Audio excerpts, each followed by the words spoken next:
Hello friends, welcome back to my channel. Friends, आज इस video में हम आपको इंग्लिश की बिल्कुल बेसिक चीज़ें, इंग्लिश ग्रामर की बेसिक चीज़ें बताने वाले हैं, जिसके बारे में जानना आपके लिए बहुत ही ज़्यादा इंपॉर्टेंट है। यानी कि अगर आप इंग्लिश ग्रामर बिल्कुल बेसिक से सीखना चाहते हैं तो ये आपके लिए इसकी पहली क्लास है। चाहे वो किसी भी क्लास में हो, वो सेकंड में हो, थर्ड में हो, या फिर 10th में हो, 11th में हो, 12th में हो, किसी भी क्लास के हो आप, अगर आप इंग्लिश ग्रामर सीखना चाहते हैं तो ये वीडियो आप ही के लिए है। तो सबसे पहले फ्रेंड्स हम देखते हैं कि इंग्लिश है क्या। जैसे हम सभी लोग हिस्ट्री पढ़ते हैं, जियोग्राफी पढ़ते हैं, साइंस पढ़ते हैं, मैथमेटिक्स पढ़ते हैं, तो ये सभी चीज़ें तो एक सब्जेक्ट हैं, ये एक सब्जेक्ट है, एक विषय है। लेकिन इंग्लिश हो गया या हिंदी हो गया या फिर उर्दू हो गया, संस्कृत हो गया, तो ये सभी चीज़ें कोई सब्जेक्ट नहीं है। ये सब क्या है? एक लैंग्वेज है। लेकिन हम सभी इसको एक सब्जेक्ट मान के ही पढ़ते हैं। बट इंग्लिश है क्या? अगर आपसे कोई पूछता है कि व्हाट इज़ इंग्लिश, इंग्लिश क्या है, तो आप क्या बताएंगे कि इंग्लिश इज़ अ लैंग्वेज। और लैंग्वेज क्या होता है? हम कह सकते हैं कि language is a medium, language is a medium to express our ideas और फीलिंग्स। इस तरह से आप कह सकते हैं कि लैंग्वेज क्या है? लैंग्वेज हमारी फीलिंग या फिर हमारे आइडियाज़ को एक्सप्रेस करने का, प्रकट करने का एक माध्यम है। और किसी भी लैंग्वेज को अगर हम पढ़ना या लिखना सीख रहे हैं तो सबसे पहले उसमें आपको क्या सीखना होता है? कोई भी लैंग्वेज अगर आप पढ़ना या लिखना सीखना चाहते हैं तो सबसे पहले उसमें आपको क्या सीखना होगा? लेटर्स सीखना होगा।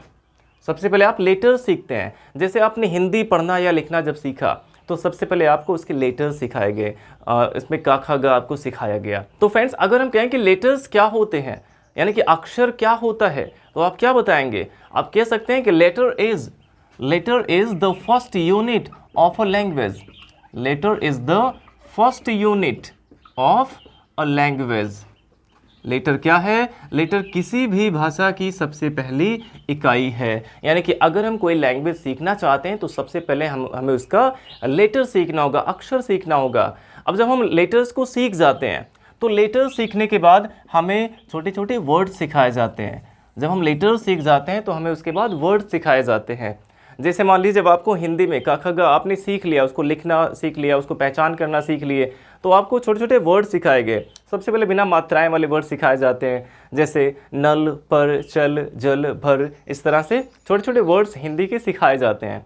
तो जब हमने लेटर सीख लिया फिर वर्ड्स हमें सिखाए जाते हैं। और वर्ड्स क्या होते हैं? वर्ड्स क्या होते हैं? अ ग्रुप ऑफ लेटर्स होते हैं। वर्ड्स कैसे बनते हैं? कुछ लेटर्स के एक ग्रुप से बनते हैं words, a group of letters. लेकिन ये भी इंपॉर्टेंट है इसमें कि which has a meaning, a group of letters which has a meaning, जिसका एक मतलब होना चाहिए। वो अक्षरों का एक समूह तो रहे लेकिन उसका एक मीनिंग भी होना चाहिए, तभी वो एक वर्ड कहलाएगा। अक्षरों का एक ऐसा समूह जिसका एक अर्थ हो, एक मीनिंग हो, उसी को हम लोग वर्ड्स कहते हैं। अब फॉर एग्जाम्पल यहाँ पे अगर हम PAN कर देते हैं, PAN, पैन, तो यहाँ पे एक बर्तन का नाम हो गया। अगर हम NAP कर देते हैं तो नैप का मतलब झपकी लेना, या फिर दोपहर में जो आराम करते हैं उसको कह सकते हैं नैप। तो इसका भी एक मीनिंग निकल रहा है, इसका भी एक मीनिंग निकल रहा है, यानी कि ये दोनों वर्ड हैं। लेकिन अगर हम कर देते हैं PNA या फिर ANP तो इसका कोई भी सेंस नहीं निकल रहा है। इसमें भी लेटर्स वही सब हैं, इन दोनों में भी, लेकिन इसका कोई भी मतलब नहीं निकल रहा है। तो यानी कि ये दोनों कोई भी वर्ड नहीं है। तो वर्ड हम किसे कहते हैं? जो अक्षरों को मिला के बनता है, अक्षरों का एक ग्रुप होता है लेकिन उसका एक मीनिंग होना चाहिए, तो उसी को हम वर्ड्स कहते हैं। अब फ्रेंड्स, हमारा जो बेसिक इंग्लिश है, बेसिक ग्रामर है, वो कहाँ से स्टार्ट होता है? हमारा इंग्लिश ग्रामर स्टार्ट होता है सेंटेंस से। जब हम वर्ड सीख जाते हैं उसके बाद हमें क्या सिखाए जाते हैं? हमें सेंटेंस सिखाए जाते हैं। वर्ड सीखने के बाद हमें सेंटेंस सिखाए जाते हैं और यहीं से आपका बेसिक ग्रामर स्टार्ट होता है। तो सेंटेंस क्या होता है? जैसे हम किसी से अगर बात करते हैं तो उसमें अगर एक एक बात को हम अलग कर लें तो वो हमारा एक एक सेंटेंस होता है। सेंटेंस हम किसे कहते हैं? A group of words. जैसे जो वर्ड्स होते हैं वो लेटर्स के ग्रुप से बनते हैं, ऐसे ही जो सेंटेंसेस होते हैं वो वर्ड्स के ग्रुप से बनते हैं, कई वर्ड को मिला के बनते हैं। अक्षरों को मिला के शब्द बनते हैं और कुछ शब्दों को मिला के एक वाक्य बनता है, एक सेंटेंस बनता है। तो सेंटेंस को आप डिफाइन कर सकते हैं कि a group of words which makes a complete sense। देखिए, वर्ड का कंप्लीट सेंस नहीं होता है लेकिन सेंटेंस का कंप्लीट सेंस होता है, जिसमें हमें पूरी बात समझ में आ जाती है कि इसमें कहा क्या गया है। तो अगर आपसे पूछा जाए कि व्हाट इज सेंटेंस, तो आप कह सकते हैं कि sentence is a group of words which makes a complete sense. Sentence क्या है? शब्दों का एक ऐसा समूह है जिसका एक कंप्लीट मीनिंग होता है, जिससे हमें पूरी बात समझ में आती है, उसको हम सेंटेंस कहते हैं। तो आई होप आपको ये सेंटेंस तो समझ में आ गया होगा। फॉर एग्जाम्पल, अगर हमें कहना है कि Mohan is a good boy. Mohan is a good boy, Mohan एक अच्छा लड़का है। अब इसमें हमें मोहन के बारे में एक बात बताई गई कि मोहन कौन है? मोहन एक अच्छा लड़का है। तो हमें पूरी बात समझ में भी आ गई। जो हम कहना चाह रहे हैं कि मोहन कौन है, ये पूरी बात हमें समझ में आ गई कि मोहन एक अच्छा लड़का है। तो यानी कि ये पूरा का पूरा एक सेंटेंस है। और इसके लिए हम कुछ और भी एग्जाम्पल समझ सकते हैं फ्रेंड्स। जैसे कहना हो कि अनलेस यू वर्क हार्ड, अगर हम केवल इतना ही कह दें कि अनलेस यू वर्क हार्ड, यानी कि जब तक तुम कठिन परिश्रम नहीं करोगे, जब तक तुम कठिन परिश्रम नहीं करोगे। अगर हम किसी के पास जाएं और जाके केवल इतना कह दें कि जब तक तुम कठिन परिश्रम नहीं करोगे, बस इतना कह के चले आए, जब तक तुम कठिन परिश्रम नहीं करोगे, इतना कहकर उसके पास से चले आए, तो क्या उसको इस सेंटेंस का इसका पूरा मतलब समझ में आया? जो आपने कहा इस बात का पूरा मतलब उसे समझ में आया? बिल्कुल नहीं फ्रेंड्स, यहाँ पे इसका कंप्लीट मीनिंग नहीं निकल रहा है। यानी कि इसमें भले इतने सारे वर्ड्स आए हैं, 4 वर्ड्स इसमें आए हैं, लेकिन इसका कंप्लीट सेंस नहीं है, तो ये एक सेंटेंस नहीं है। जब तक तुम कठिन परिश्रम नहीं करोगे, अब हम इसमें आगे ऐड कर दें कि यू विल नॉट पास, तुम पास नहीं होगे, अब इसका सेंस कंप्लीट हो गया कि जब तक तुम कठिन परिश्रम नहीं करोगे तुम पास नहीं होगे। अब इसका मीनिंग कंप्लीट हो गया, यानी कि अब जाके ये पूरा हमारा सेंटेंस हुआ। लेकिन केवल यहाँ तक की बात करें तो यहाँ तक इसका कंप्लीट सेंस नहीं था, तो ये एक सेंटेंस नहीं था। तो सेंटेंस हम किसे कहेंगे? ये ग्रुप ऑफ वर्ड्स होते हैं जिसका एक कंप्लीट सेंस होना चाहिए। तो आई होप फ्रेंड्स इतना आपको बिल्कुल क्लियरली समझ में आ गया होगा। अब इसके बाद हम सेंटेंस के पार्ट्स देख लेते हैं, पार्ट्स ऑफ सेंटेंस। तो देखिए फ्रेंड्स, अब हमें देखना है पार्ट्स ऑफ सेंटेंस।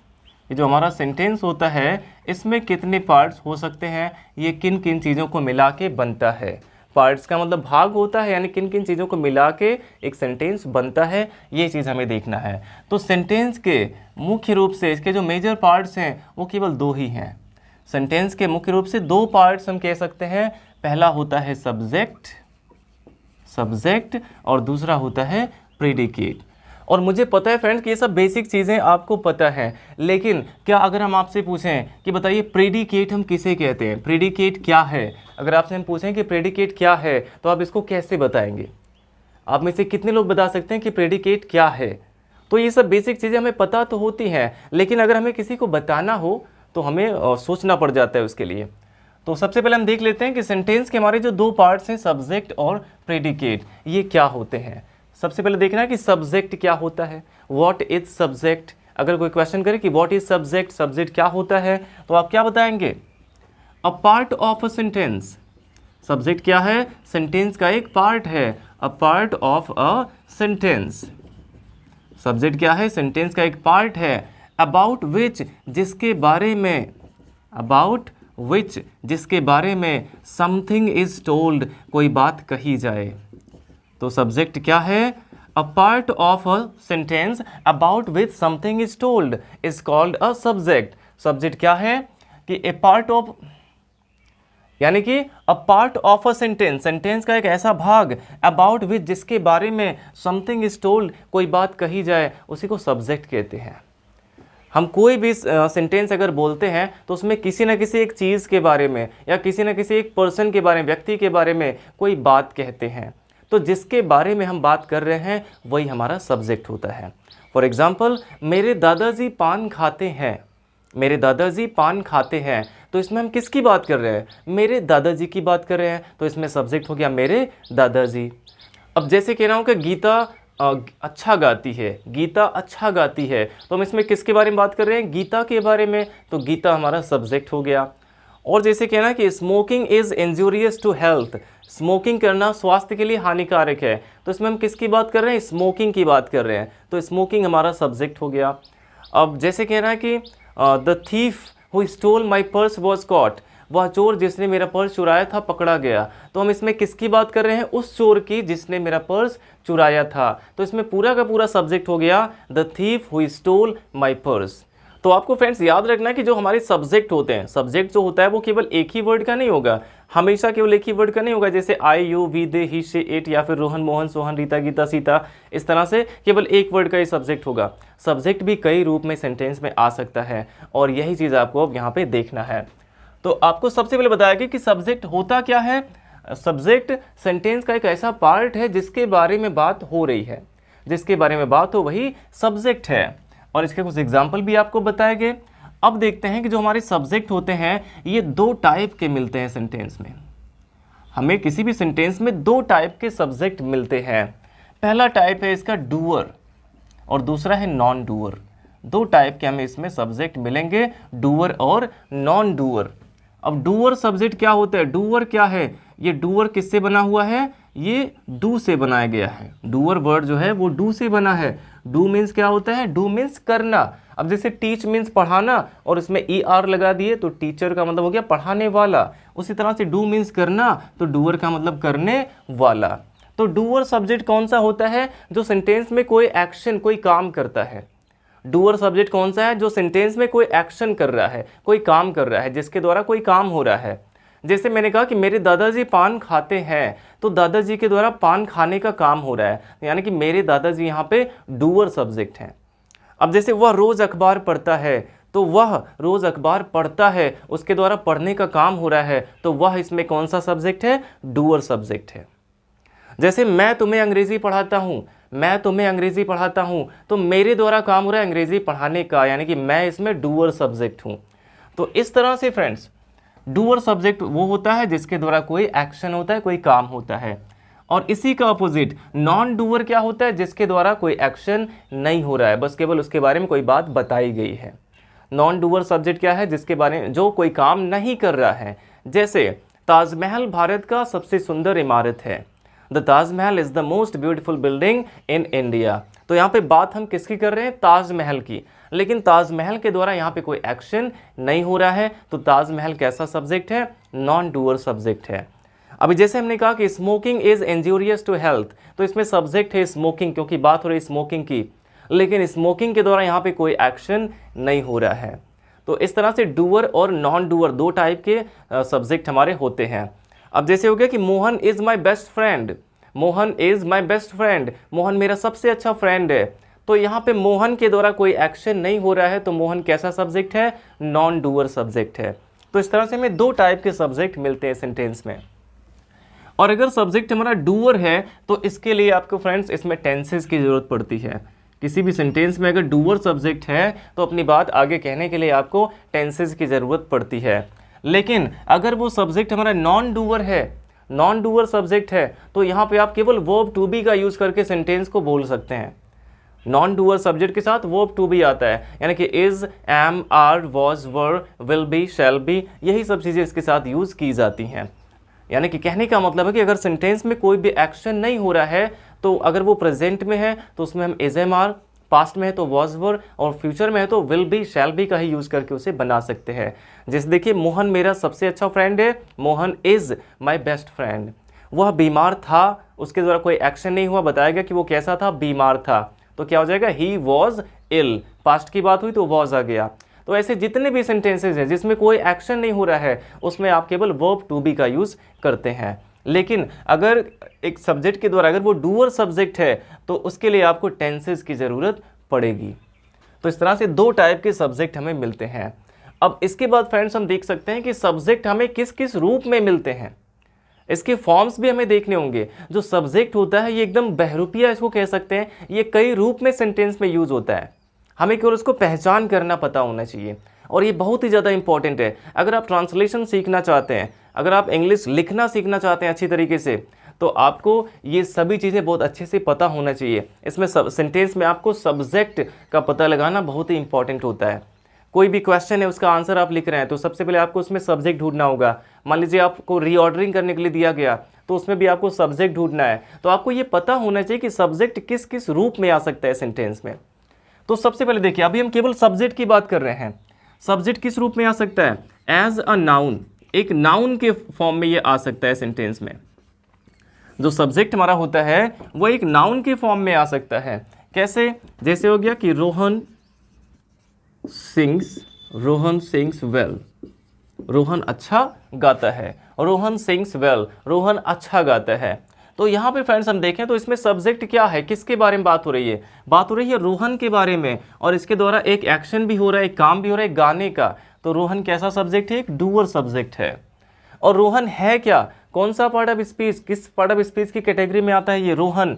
रोहन एक व्यक्ति का नाम है, यानी कि क्या है? एक नाउन है। तो इसमें जो सब्जेक्ट हमारा है वो किस फॉर्म में आया है? एक नाउन के फॉर्म में आया है। अब अगर यहाँ पे हम कर देते हैं कि ही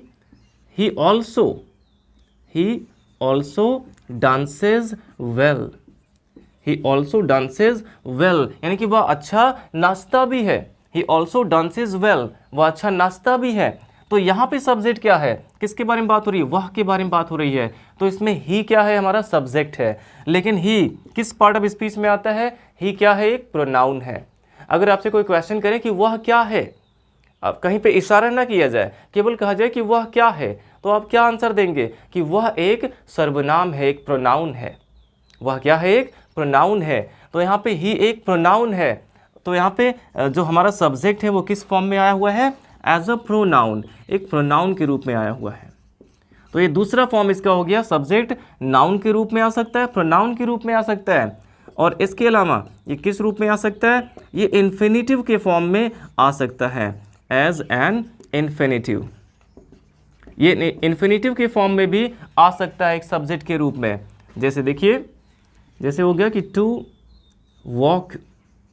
to walk in the morning, या फिर कर देते हैं कि to smoke is harmful, for health. To smoke is harmful for health. अब यहाँ पे सब्जेक्ट क्या है? बात किसकी हो रही है? धूम्रपान करना की बात हो रही है। तो इसमें सब्जेक्ट हमारा है टू स्मोक, ये हमारा सब्जेक्ट है। लेकिन ये किस फॉर्म में आया है? 2 + V1, ये क्या है? ये इन्फिनिटिव है। तो सब्जेक्ट इन्फिनिटिव के भी रूप में आ सकता है। और इसके अलावा फ्रेंड्स चौथा फॉर्म इसका हम कह सकते हैं जेरंड के फॉर्म में आता है। जेरंड के फॉर्म में भी सब्जेक्ट का यूज होता है। जैसे अब टू स्मोक यहाँ पे था, हम यहाँ पे स्मोकिंग भी कर सकते हैं, या फिर कह सकते हैं कि स्विमिंग इज, जैसे हम कर सकते हैं कि swimming is a good exercise. Swimming is a good exercise, तैरना एक अच्छा व्यायाम है। तो हम किसके बारे में बात कर रहे हैं? स्विमिंग के बारे में बात कर रहे हैं। तो इसमें सब्जेक्ट स्विमिंग है। लेकिन स्विमिंग यहाँ पे किस रूप में यूज हुआ है? एक जेरंड के फॉर्म में आया है। स्विमिंग यहाँ पे जेरंड फॉर्म में आया है। अब ये जेरंड क्या होता है? जो एक नाउन की तरह सेंटेंस में यूज होता है, वर्ब की आईएनजी फॉर्म जो सेंटेंस में एक नाउन की तरह यूज होता है, उसको हम जेरंड फॉर्म कहते हैं। तो यहाँ पे स्विमिंग एक जेरंड के रूप में यूज हुआ है। और इसके अलावा फ्रेंड्स कुछ सेंटेंसेज में जो हमारा सब्जेक्ट होता है वो पूरा का पूरा एक क्लॉज होता है। एक क्लॉज के फॉर्म में भी सब्जेक्ट आ सकता है। अब जैसे एक एग्जाम्पल हम लिख सकते हैं यहाँ पे एज अ क्लॉज, लिख सकते हैं कि एज अ क्लॉज, एक क्लॉज के भी रूप में, एक डिपेंडेंट क्लॉज के रूप में ये हमारा सब्जेक्ट बन सकता है। अब इसके एग्जाम्पल हम देख लेते हैं। जैसे that he is a good person, is known to me, ये सेंटेंस हमारा है कि that he is a good person is known to me, वह एक अच्छा आदमी है या मुझे पता है। That he is a good person is known to me. अब इसमें सब्जेक्ट क्या है? हमें क्या पता है? That he is a good person, ये पूरा का पूरा जो क्लॉज है ये यहाँ पे सब्जेक्ट का काम कर रहा है। That he is a good person, ये पूरा का पूरा क्लॉज एक सब्जेक्ट का काम इसमें कर रहा है। तो पूरा का पूरा एक क्लॉज भी सब्जेक्ट का काम कर सकता है, वो एक डिपेंडेंट क्लॉज होगा। जिस तरह से हमने आपको बताया कि the thief who stole my purse, ये पूरा का पूरा क्या है? एक क्लॉज है। क्लॉज क्या होता है? जिसमें एक फाइनाइट वर्ब आता है, जैसे यहाँ पे फाइनाइट वर्ब इज है। और इन सभी चीज़ों के बारे में भी आपको बताएंगे जब वर्ब के बारे में बात करेंगे। इन्फिनिटिव क्या है, जेरंड क्या है, पार्टिसिपल क्या है, ये सभी चीज़ें आपको बताई जाएंगी। फ्रेज क्या है, क्लॉज क्या है, ये बेसिक क्लासेस में आपको ये सारी चीज़ें बताई जाएंगी। तो अभी हम देख रहे हैं केवल सब्जेक्ट के बारे में कि सब्जेक्ट होता क्या है। A part of a sentence about which something is told, sentence का एक ऐसा पार्ट जिसके बारे में हम कोई बात कर रहे हैं वो सब्जेक्ट है। और ये दो तरह का होता है, डूअर और नॉन डूअर। डूअर सब्जेक्ट क्या है, जो किसी एक्शन को कोई काम करता है, और नॉन डूअर जिसके द्वारा कोई काम नहीं हो रहा है, वो नॉन डूअर सब्जेक्ट है। अब ये किस किस रूप में सेंटेंस में आ सकता है, तो ये एज ए नाउन, एक नाउन के रूप में आ सकता है, एज अ प्रोनाउन, प्रोनाउन के रूप में आ सकता है, एज एन इन्फिनिटिव, इन्फिनिटिव के फॉर्म में आ सकता है, एज अ जेरंड यानी कि जेरंड के फॉर्म में आ सकता है, और या फिर एज अ क्लॉज, कभी कभी तो ये पूरी क्लॉज के रूप में आ सकता है सब्जेक्ट हमारा। तो दैट ही इज, जैसे यहाँ पे that he is a good person, ये पूरा का पूरा हमारा एक सब्जेक्ट है। तो आई होप फ्रेंड्स इतना आपको बिल्कुल क्लियरली समझ में आ गया होगा कि सब्जेक्ट होता क्या है और कितने तरीके से सेंटेंस में आ सकता है।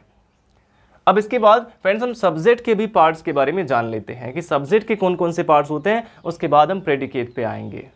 तो फ्रेंड्स अब हम समझ लेते हैं कि सब्जेक्ट के कितने पार्ट्स होते हैं।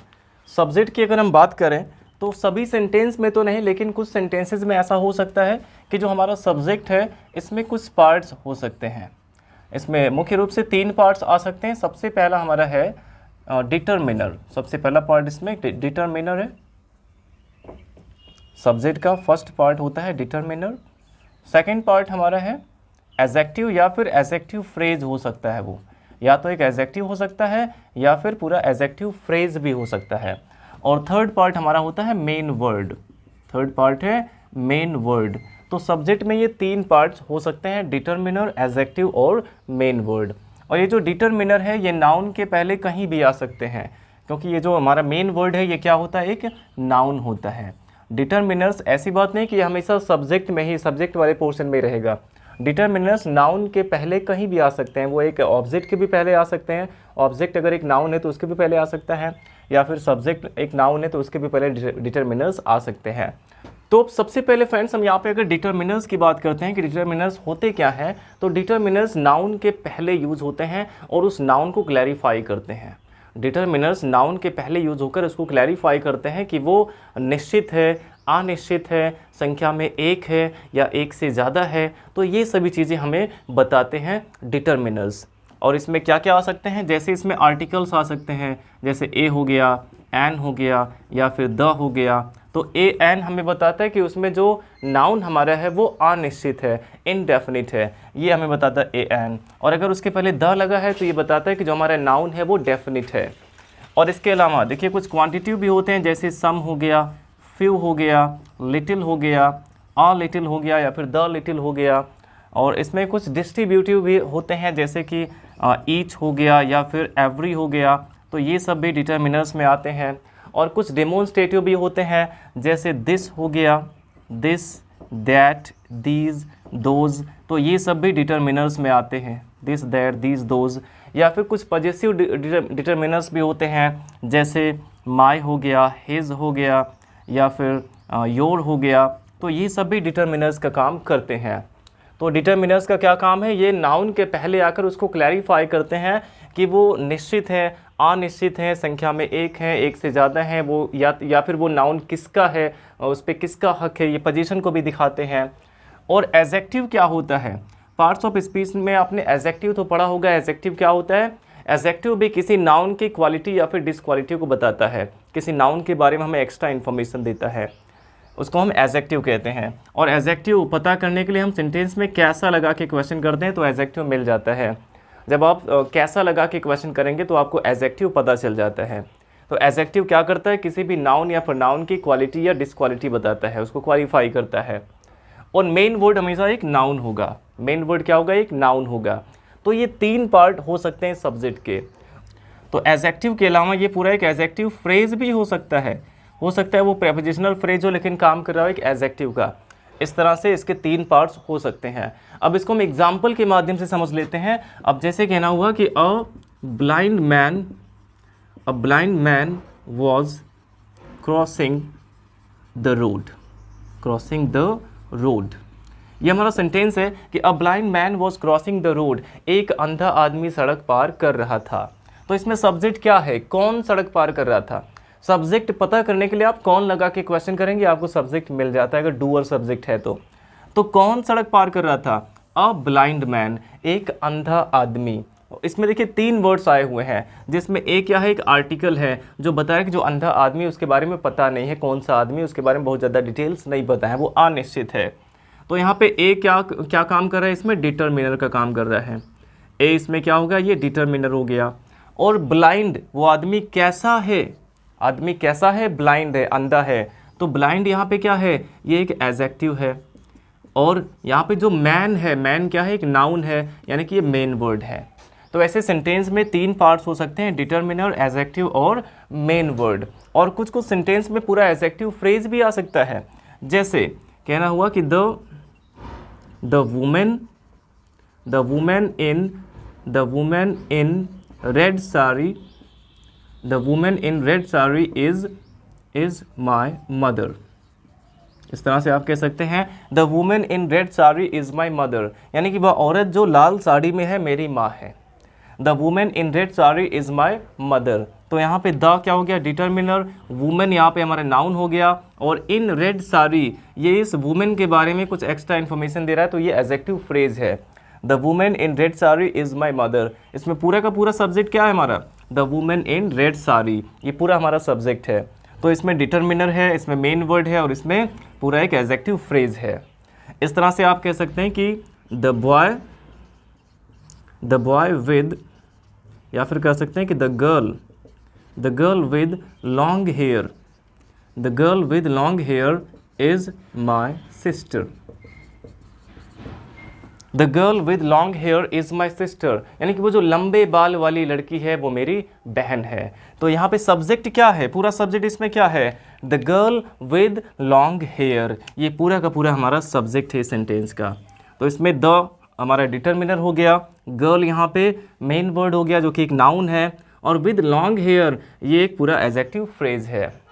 तो इस तरह से इतने रूप में सेंटेंस सब्जेक्ट हमारे आ सकते हैं।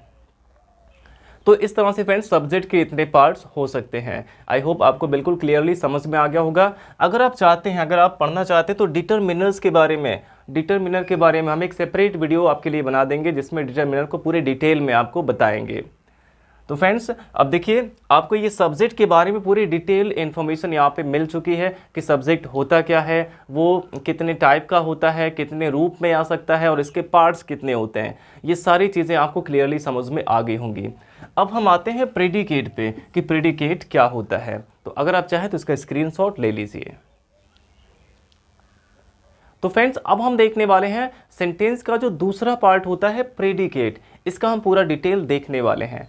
सबसे पहले ये प्रेडिकेट होता क्या है, आप इसको डिफाइन कैसे करेंगे, प्रेडिकेट क्या होता है। तो आप कह सकते हैं कि what is told about the subject, what is told about the subject is called predicate।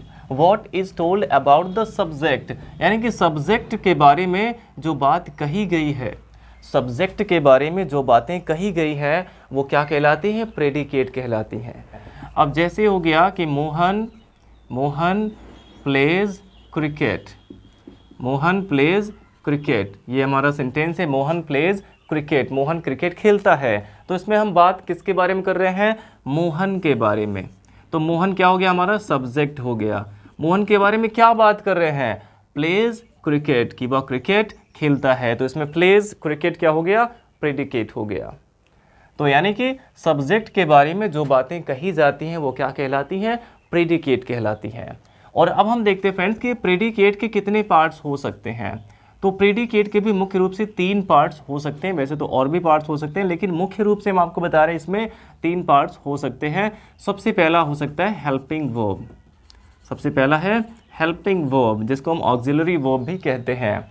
और सेकेंड पार्ट इसका होता है मेन वर्ब, सेकेंड पार्ट इसका है मेन वर्ब। ये मेन वर्ब है और सब्जेक्ट वाले में मेन वर्ड बताया गया था और ये मेन वर्ब है। और थर्ड पार्ट इसका हो सकता है ऑब्जेक्ट या फिर अदर वर्ड, ऑब्जेक्ट या फिर अदर वर्ड, ये इसका थर्ड पार्ट है। तो इस तरह से प्रेडिकेट के मुख्य रूप से 3 पार्ट्स हो सकते हैं, हेल्पिंग वर्ब, मेन वर्ब और ऑब्जेक्ट। अब ये हेल्पिंग वर्ब को हम हिंदी में क्या कहते हैं, सहायक क्रिया कहते हैं। हेल्पिंग वर्ब्स क्या होते हैं, जो मेन वर्ब के पहले यूज होते हैं। हेल्पिंग वर्ब मेन वर्ब के पहले आते हैं और ये क्या बताते हैं, किस चीज़ में हेल्प करते हैं, इसको हेल्पिंग वर्ब क्यों कहा जाता है? सहायक का मतलब क्या है? जो किसी की सहायता करे। तो हेल्पिंग वर्ब किस चीज़ में हमारी सहायता करते हैं? हेल्पिंग वर्ब का क्या काम है? हेल्पिंग वर्ब्स जो इसमें एक्शन हो रहा है, सेंटेंस में जो एक्शन हो रहा है, वो उसके टाइम के बारे में हमें बताते हैं कि वो किस समय का एक्शन है। हेल्पिंग वर्ब किस चीज़ में हमारी मदद करते हैं? वो एक टाइम बताते हैं, या फिर इसके अलावा वो जो हमारा एक्शन है उसका स्टेट बताते हैं। वो टाइम या फिर स्टेट बताते हैं हेल्पिंग वर्ब्स। कैसे?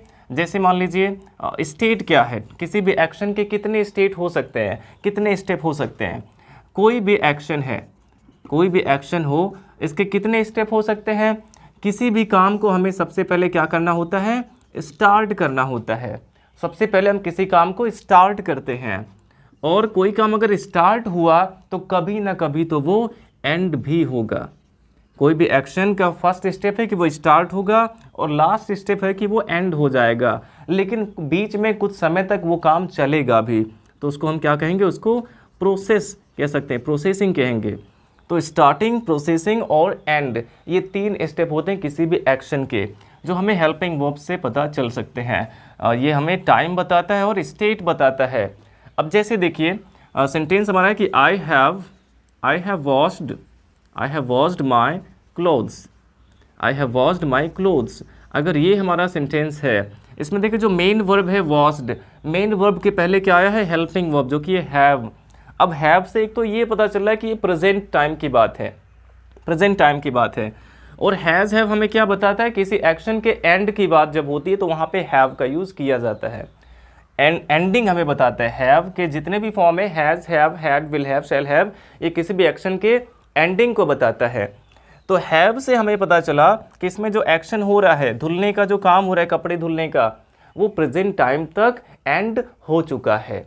तो जो हमारे हेल्पिंग वर्ब होते हैं वो क्या बताते हैं? वो एक्शन का टाइम बताते हैं और उसका स्टेट बताते हैं। अब जैसे मान लीजिए इसमें विल आ गया, जैसे हो गया कि he will teach us English. मान लीजिए हो गया he will teach us English, वे हमें इंग्लिश पढ़ाएंगे। मान लीजिए हो गया he will teach us English, वे हमें इंग्लिश पढ़ाएंगे। अब इसमें देखिए जो हमारा मेन वर्ब है टीच, इसके पहले यहाँ पे हेल्पिंग वर्ब लगा हुआ है विल, और ये मॉडल वर्ब में भी आता है विल। तो टीच के पहले यहाँ पे हेल्पिंग वर्ब विल लगा है, तो विल से हमें पता चल रहा है कि इसमें जो एक्शन है वो फ्यूचर टाइम में होगा। ये बात कब की? फ्यूचर टाइम की बात है, यानी फ्यूचर की इसमें बात हो रही है। और विल से ये भी पता चल रहा है कि वो एक्शन अभी स्टार्ट भी नहीं हुआ है। विल का मतलब है कि अभी वो एक्शन स्टार्ट नहीं हुआ है, वे हमें इंग्लिश पढ़ाएंगे, यानी कि अभी तक पढ़ाया नहीं है, वो पढ़ाएंगे। तो इसमें विल से हमें पता चल रहा है कि बात फ्यूचर की है और जो एक्शन है वो अभी स्टार्ट भी नहीं हुआ है। तो ये सभी चीज़ें हमें पता चलती हैं हेल्पिंग वर्ब से। आई होप आपको ये अच्छे से समझ में आ गया होगा। अब जैसे इज एम आर के बाद वर्ब की आईएनजी फॉर्म लगी है, तो इससे क्या पता चलेगा? इज एम आर के बाद अगर आईएनजी फॉर्म लगे, जैसे he is reading a book, he is reading a book, वह एक बुक पढ़ रहा है। तो रीडिंग हमारा मेन वर्ब है, इसके पहले इज एक हेल्पिंग वर्ब का काम कर रहा है, जो हमें बता रहा है कि ये बात प्रेजेंट की है, वो प्रेजेंट टाइम में, और रीडिंग यहाँ पे आया हुआ है, यानी कि वो एक्शन कंटिन्यू है, प्रेजेंट टाइम में वो काम जारी है। ये चीज़ हमें इसके हेल्पिंग वर्ब से पता चल रहा है। तो इस तरह से फ्रेंड्स ये हमारे हेल्पिंग वर्ब्स होते हैं। दूसरा पार्ट इसका है मेन वर्ब, और मेन वर्ब हम किसे कहते हैं? मेन वर्ब किसी एक एक्शन को ही कहा जाता है। मेन वर्ब का मतलब क्या होता है? मुख्य क्रिया, और क्रिया किसको कहते हैं? किसी काम को कहते हैं। जिस शब्द में किसी काम का करना या होना पाया जाए उसको वर्ब कहते हैं। कोई भी एक्शन, किसी भी वर्ड से अगर किसी एक एक्शन का पता चल रहा है, जैसे हो गया खाना पीना, सोना उठना बैठना, नहाना धोना, चलना फिरना, रोना हंसना, तो ये सभी जो है ये सभी इससे एक काम का पता चल रहा है। इसके लिए हमें कोई एक फिजिकल एक्टिविटी, फिजिकल एक्शन करना पड़ेगा। जैसे हंसना हुआ, रोना हुआ, चलना हुआ, गाना हुआ, खेलना हुआ, तो ये सब में एक काम का पता चल रहा है। तो ये सभी वर्ड्स क्या है? ये वर्ब हैं, इसको हम मेन वर्ब कहेंगे। और ऑब्जेक्ट क्या होते हैं? ऑब्जेक्ट क्या होते हैं फ्रेंड्स? ये जो सब्जेक्ट जिस वर्ब को, जिस एक्शन को कर रहा है, उसका इफेक्ट जिस पे पड़ रहा है, यानी कि जिस पर काम हो रहा है, जिस पर काम हो रहा है उसको हम ऑब्जेक्ट कहेंगे।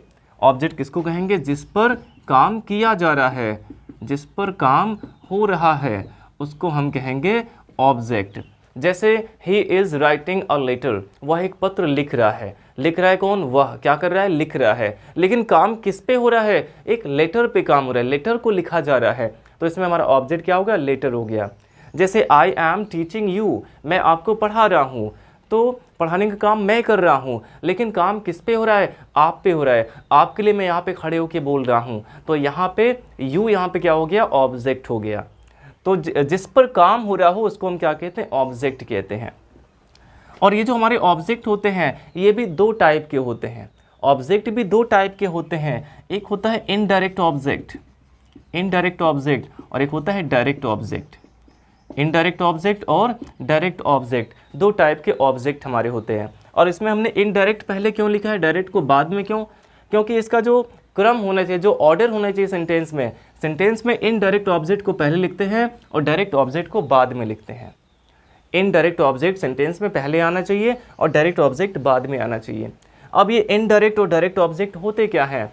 जब हम सेंटेंस में किसे लगा के क्वेश्चन करेंगे, अगर हम सेंटेंस में किसे लगा के क्वेश्चन करें, जो हमारा मेन वर्ब है वहाँ पे किसे लगा के हम क्वेश्चन करेंगे, तो हमें पता चलेगा indirect object.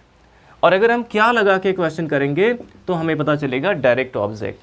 For example, he gave me a book, जैसे हो गया he gave me a book, उसने मुझे किताब दी। तो किसने दिया? उसने, ये हो गया हमारा सब्जेक्ट। उसने क्या काम किया? दिया। इसमें काम हो रहा है देने का, तो ये क्या हो गया हमारा मेन वर्ब। अब किसे दिया? किसे दिया? मुझे। और क्या दिया? एक बुक। तो इसमें दो दो ऑब्जेक्ट आया था, एक है मी और दूसरा है अ बुक। तो मी यहाँ पे कौन सा ऑब्जेक्ट हुआ? जो किसे लगाने पता चला, ये इनडायरेक्ट ऑब्जेक्ट है। देखिए ये पहले भी आया है सेंटेंस में। इनडायरेक्ट ऑब्जेक्ट जो किसे लगाने पता चलता है उसको हम पहले लिखते हैं। और क्या दिया? अ बुक, एक बुक दिया।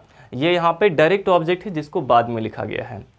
तो इस तरह से फ्रेंड्स ये जो हमारा प्रेडिकेट होता है इसमें ये तीन पार्ट्स हो सकते हैं, हेल्पिंग वर्ब, मेन वर्ब और ऑब्जेक्ट।